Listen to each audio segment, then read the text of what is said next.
नमस्कार, आप देख रहे हैं एनएमएफ न्यूज। मैं आपके साथ शबनम।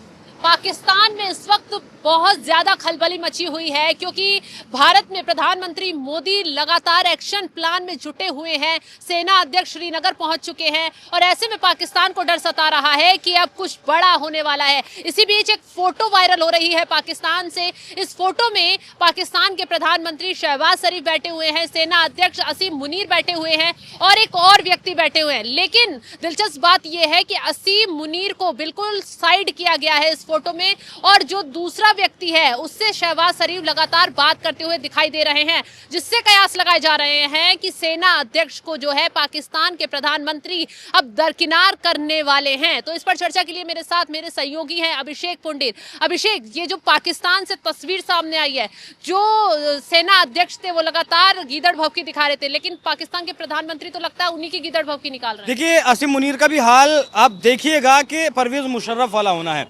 जिस तरीके से नवाज शरीफ प्रधानमंत्री हुआ करते थे, कारगिल युद्ध छेड़ा गया, परवेज मुशर्रफ आर्मी के चीफ हुआ करते थे, वो कारगिल सेक्टर में एक रात गुजार कर आए थे और पाकिस्तान के प्रधानमंत्री नवाज शरीफ को इस चीज़ की जानकारी नहीं थी।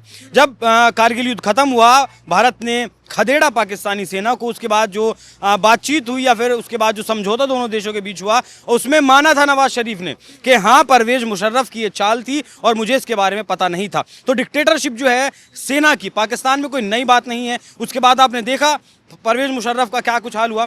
परवेज मुशर्रफ को तानाशाह डिक्लेयर किया गया, डिक्टेटर उन्हें डिक्लेयर किया गया और पाकिस्तान से उन्हें भागना पड़ा। लंदन में गए लंबी बीमारी के बाद। मतलब ये शब्द शायद मुझे इस्तेमाल नहीं करना चाहिए, लेकिन ऐसे आतंकियों के लिए ये शब्द सही है, वो कुत्ते की मौत मरे। आसिम मुनीर ने ही ये हमला करवाया है, ऐसा हम नहीं कह रहे हैं। पाकिस्तान के पूर्व सैनिक हैं जिन्होंने ये दावा किया है। सोशल मीडिया पर वो आए, एक लंबा चौड़ा पोस्ट किया, कुछ तस्वीरें उन्होंने साझा की जिसमें बताया कि आसिम मुनीर लगातार इस हमले की तैयारी कर रहे थे।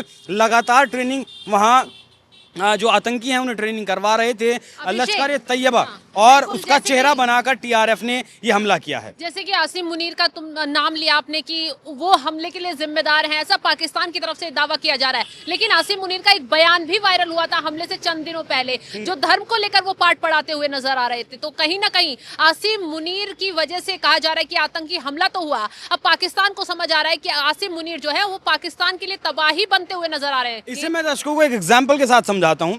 बाबर जब इस देश में घुसने की कोशिश कर रहा था, तब उसने लगभग 1 दर्जन बार हमला किया हिंदुस्तान पर, लेकिन हर बार उसे खदेड़ा गया। 2 बार तो जो हमारे राणा सांगा हैं, माफ़ कीजिएगा, अभी राणा सांगा जो हैं उनके ऊपर जो विवाद चल रहा था, उन्होंने उसे खदेड़ा था। लेकिन जब वो नहीं जीत पाया, तब वो इस्लाम को लेकर बीच में आया। इस्लाम के नाम पर उसने जो और वहाँ लोग थे या फिर और आक्रांता जो लगातार आए थे, उन सबको इकट्ठा किया और उसके बाद उसने जो है हिंदुस्तान पर हमला किया, चढ़ाई की और उसने जीत भी हासिल की, नो डाउट। ठीक वही काम आसिम मुनीर कर रहे हैं। इस्लाम को बीच में क्यों लेकर आए हैं पता है आपको? क्योंकि एक तरफ तालिबान के लड़ाके ठोक रहे हैं पाकिस्तानी सेना को, एक तरफ बलूचिस्तान के लड़ाके पाकिस्तानी सेना को ठोक रहे हैं। पाकिस्तानी सेना के जो जवान हैं वो अपनी नौकरी छोड़कर दुबई जा रहे हैं, नौकरी छोड़ रहे हैं कि जिंदगी रहेगी तो हम सब कुछ कर पाएंगे।